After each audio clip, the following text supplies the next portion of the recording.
On the 80th anniversary of the liberation of Auschwitz comes an unprecedented exhibition about one of history's darkest moments. Auschwitz, not long ago, not far away, features more than 500 original objects, first-hand accounts, and survivor testimonies that tell the powerful story of the Auschwitz concentration camp, its history and legacy, and the underlying conditions that allowed the Holocaust to happen. On now exclusively at ROM. Tickets at rom.ca.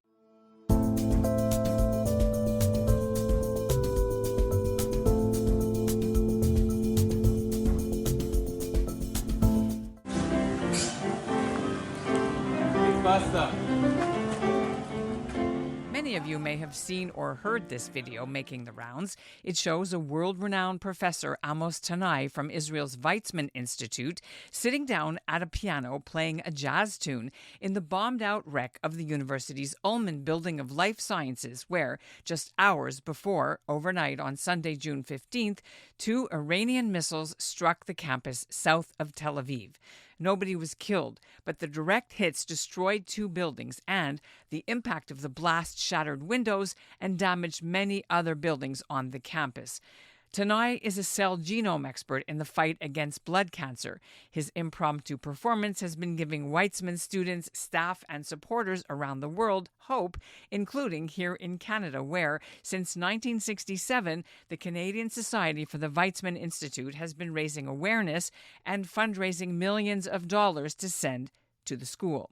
It's a similar story at the site of the Ben-Gurion University campus in Beersheba, where at the end of last week, a missile and then parts of another missile hit. At least 30, that's half of the school's 60 buildings, were damaged. The worst site was the medical school at the neighboring Soroka Hospital, including the surgical floors, even though, thank God, an order had been given a few days earlier to move all the patients out as a precaution. Still, 70 people were hurt there. Many of those labs and the buildings and the people are part of my family, and I helped build those labs and those buildings, and so I'm heartbroken.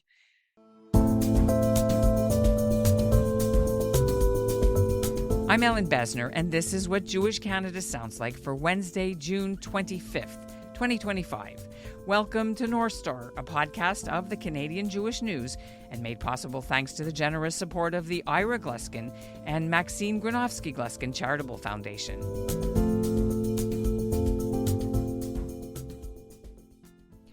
While the 2 universities and the hospital boarded up windows, swept up debris, and salvaged precious experiments where they could, experts are beginning to tally up the extent of the losses. And we don't yet have a full handle on specifically which Canadian projects were impacted, but Canadians have contributed to both the campuses in all sorts of ways. For example, Weizmann's iconic white tower, called the Koffler Particle Accelerator, was named after the late founder of Shoppers Drug Mart, Murray Koffler. The Azrieli family contributed $50 million to a human brain research center. Gerald Schwartz and Heather Reisman funded a theoretical physics program. And then there's the Canadian Institute for the Applied Energies and Research, with donations from 400 Canadians, including the Tannenbaums, Bronfmans, Poslins, and Schuelas, among others.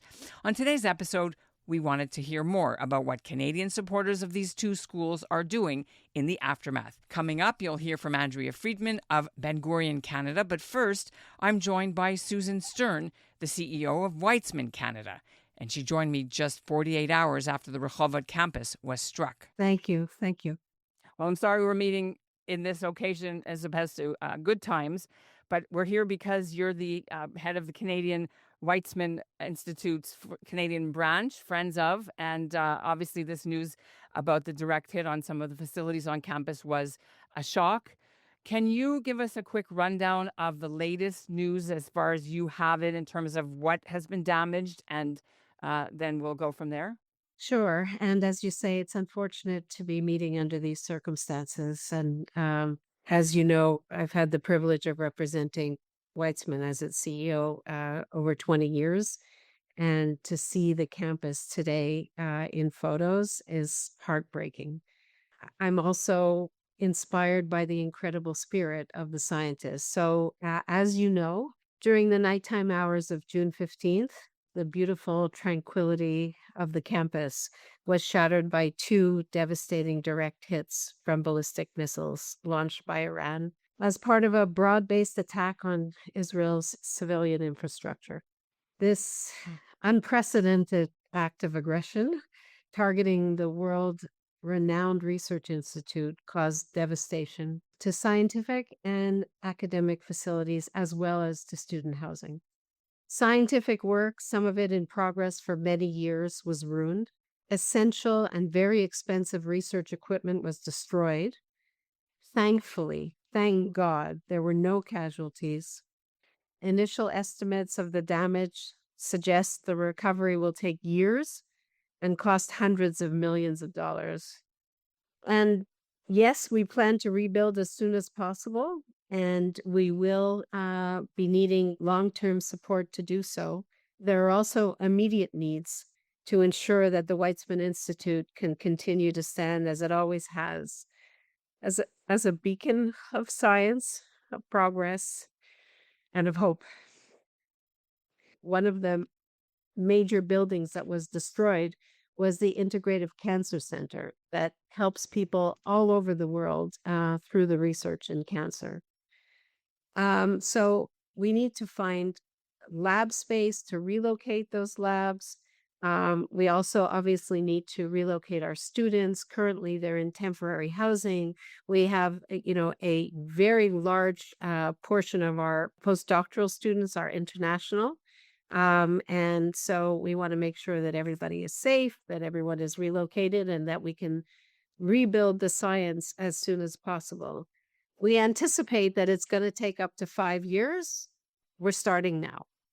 Was any of this, for people who aren't involved in the Weizmann sort of world, how much Canadian money and donations and whatever are we connected to these particular buildings that were destroyed and the houses and what have you, or programs? Do you know? So we have a strong, supportive community in Canada. I've received so many calls, emails, texts of support, and we do have a strong community. So the buildings that had the most severe damage, the Ullman Building of Life Science, which, as I mentioned, houses the Integrative Cancer Center. And it is recognized as one of the world premier sites for cancer research. There are a number of laboratories in there that were funded by Canadian donors, as well as scholarships and pieces of equipment. The Wolfson Building for biological research, the Goldsmith Building for mathematics and computer science, the Sussman Building for environmental sciences, and the Andre DeLauro Building, which we were about to unveil in November. And I had the privilege of visiting it a few weeks ago, was among those buildings that were the most damaged. I am so inspired, and it's helping me put one foot in front of the other to speak to scientists and management about, just their attitude about, enemies can destroy property, but they can't break our spirit. I don't know if you saw on social media the image of Amos Tanai playing the piano in the middle of the devastated building, and he is a world-renowned scientist and an incredible human being, as they all are. So that for me is helping me put one foot in front of the other. And we will rebuild. Everybody's okay. We need our supporters around us to help us both in the short term and in the longer term to rebuild, so that Weizmann continues to be that beacon of hope for the world. Tell me about the students. Any Canadian students there? You said postdocs, whatever. Any Canadians there that we know? We were planning to send 7 students from Canada on a special summer science program starting next week. And that had to be canceled, and flights, and all these kids were, it's a goosebump moment. They were so proud to represent Canada and represent their schools. These are, high school students, and the program had to be canceled, unfortunately.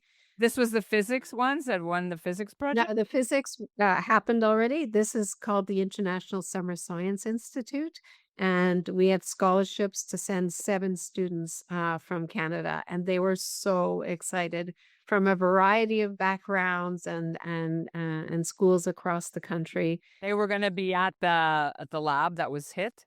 They were going to be on the campus. The campus is closed now, but we can't run the risk of bringing people into the campus. So the campus is closed. There's, electricity damage. The institute management needs to make sure it's safe before they bring people back, and they're also working on relocating a number of those labs. That's 40 research groups, so we're in the middle of critical research. For me, the most important is grounding me back in Chaim Weizmann's vision, science for the benefit of humanity, and I am hoping that everybody here in Canada and globally stands with us at this critical moment. It's a hard thing for you to see. I see you were just there 3 weeks ago.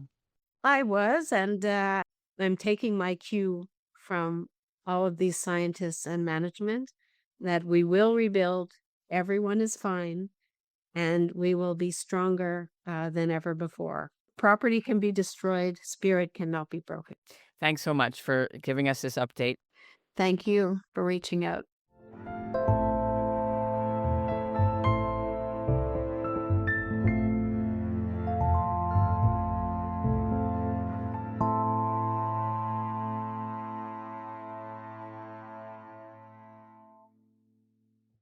On the 80th anniversary of the liberation of Auschwitz comes an unprecedented exhibition about one of history's darkest moments. Auschwitz, not long ago, not far away, features more than 500 original objects, first-hand accounts, and survivor testimonies that tell the powerful story of the Auschwitz concentration camp, its history and legacy, and the underlying conditions that allowed the Holocaust to happen. On now exclusively at ROM. Tickets at rom.ca.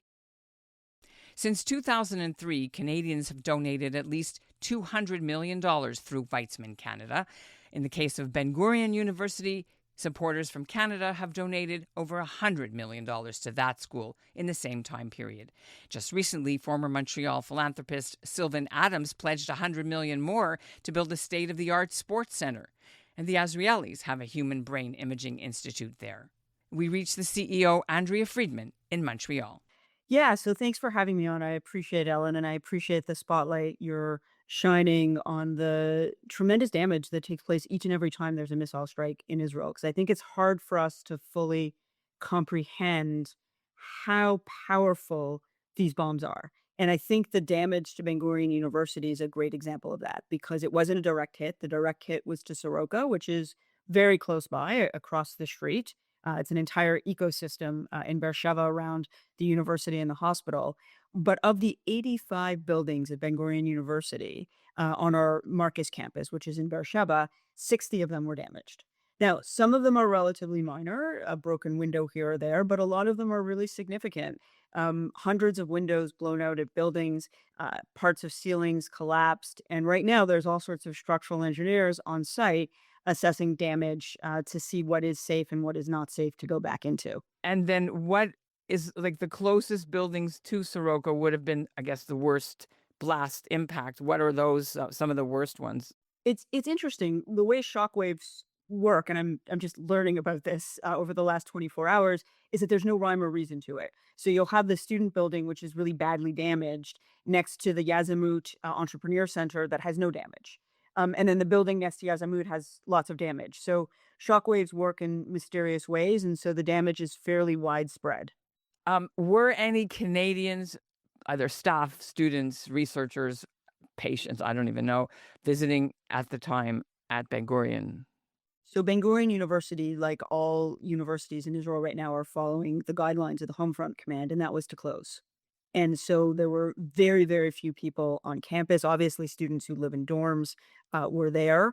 And so the campus was largely vacant of people. And so while the damage to buildings, similar to at Soroka, is very extensive, the injuries, fortunately, were incredibly light and moderate. Okay, so let's talk a bit about the backstory to the connection between Ben-Gurion and Canada in terms of what are the big projects, what are the big buildings with Canadian funding?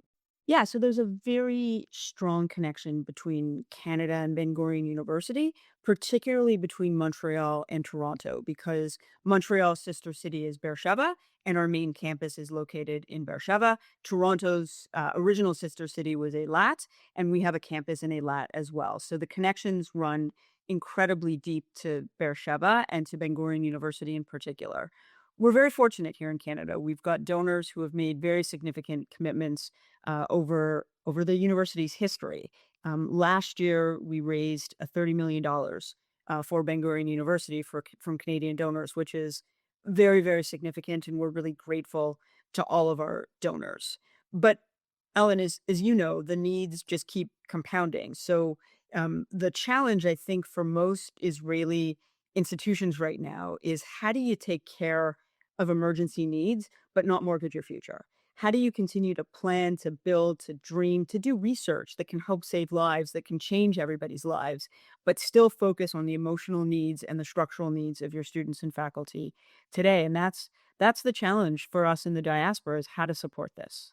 So campus is still closed until next week-ish. It's a moving target. Campus remains closed right now until at least Tuesday.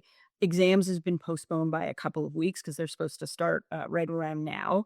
And Ben-Gurion's following home front commands in terms of when to open, and they're constantly looking for ways to support their student and faculty at this difficult time. So, many students, 6,000 actually received like call-up notices last week.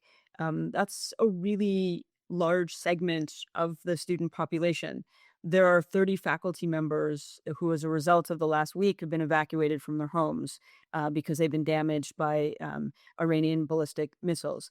And so we're looking for ways of supporting the psychological needs of our students and faculty. We're looking for ways to financially support people. And so everything that existed before, so before October 7th, the university gave out approximately $20 million US in subsidies and scholarships for students. That number has only increased because more and more people are now in need of additional support, and we're doing our very best to help those people. Are there particular projects that are kind of up in buildings or labs or wings that are in the process of being built that now were damaged, or something that's just opened? Yeah, so I think we have to look at Ben-Gurion in two lenses. So the first is what I would call the pre-October 7th lens, which is the need for the campus to double in size to accommodate the anticipated increase in students. And so before October 7th, we had embarked on a $1 billion global development campaign to have the university meet the needs of the Negev. Because that's one of the really unique features of Ben-Gurion University, is that we identify ourselves as a fifth wave university, which means we're not just concerned with academic excellence and with research, but we're very concerned and very involved with helping the people of the Negev to make education accessible for them. And then there's the second category, which are the increased mental health needs of students, the increased financial needs of students. The fact that our faculty of sciences, health sciences, I should say, were largely housed at Soroka, and all 6 of those faculty buildings have been badly damaged. So now all of those students will need someplace else to study for the foreseeable future. And the replacement of all the structural damage on campus. And while insurance will pay for some of it, it certainly won't pay for all of it. You talked about October 7th, and our listeners may not know, or may not, they probably know, but they forget that this was the hospital that basically was the first line of treatment for all the victims in that area. Many of them not only Israeli Jews, but also Israeli Bedouins, Israeli Arabs who were also impacted, right? So it's a very multicultural place. Yeah, so Ben-Gurion University actually has an 18% Arab and Bedouin student population. So it's an integral part of our campus to have that multifaceted aspect to it. But I think, when Soroka and Ben-Gurion University are two separate institutions, but in many respects, they're tied at the hip. And I'll give you two examples. So one is there's a researcher at Ben-Gurion University who does 3D printing.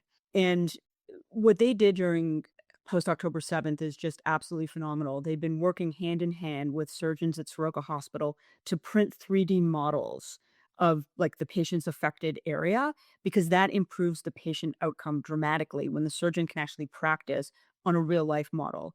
They printed, I hate to get a little bit graphic, but they print 3D body parts to help in surgeries and the like. So there's that natural synergy and exists, and it's a powerful one and an important one. The other challenge is the proximity to the helicopters that go all too frequently from Gaza to Soroka Hospital. We're talking about IDF wounded soldiers, yeah. Yes. Now, Soroka is the teaching hospital, the teaching center for Ben-Gurion. I know you're not a spokesperson for Soroka, but can you speak to the needs and also the miracle that everyone's talking about, that no one was hurt? So I don't have details of the damage to Soroka. I've seen the same pictures that you've seen on the media, and it's extensive. When I look at the damage at Ben-Gurion University, which suffered from the shock waves, the needs at Soroka have to be extensive. Thank God that it had been evacuated the day before, primarily because they recognized that the upper level didn't have the structural reinforcements that modern day construction requires in Israel. And so just a huge sense of relief that the bomb didn't land the day before, because the consequences would have been so much worse. I always say, with generosity and time, buildings can be rebuilt. Not the same for people. That's what David Ben-Gurion wanted. He wanted to see the Negev bloom, and everything that happens in the Negev happens in and around Ben-Gurion University. And we take that role and responsibility very seriously, and that's why so many philanthropists, you mentioned Sylvan Adams before, has chosen to invest in it, because we understand the strategic importance of a strong Negev to a strong Israel. Thanks for being on North Star with us. Thank you, Ellen.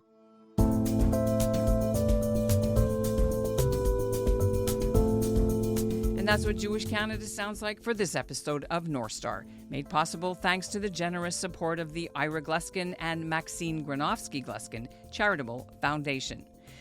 Researchers at both universities do conduct some projects together with the Israeli military establishment, but reports say that in Weizmann's case, Iran's targeting was payback for years of Israel assassinating Iranian nuclear scientists and trying to block their efforts to build atomic bombs. Israeli leaders called the Beersheba hospital missile a war crime, but Iran says the actual target was a nearby IDF communications and cyber warfare complex just across the train tracks from the university campus. And the very next day, an Iranian missile did hit one building in that high-tech park, which is home to those military installations. But Israeli authorities have not confirmed what was in that building or in the nearby sites that were also damaged. North Star is produced by Zachary Judah Kaufman and Andrea Varsany. The executive producer is Michael Freriedman, and the music is by Brett Higgins. The links to donate to Ben-Gurion and Weizmann are in our show notes. Thanks for listening.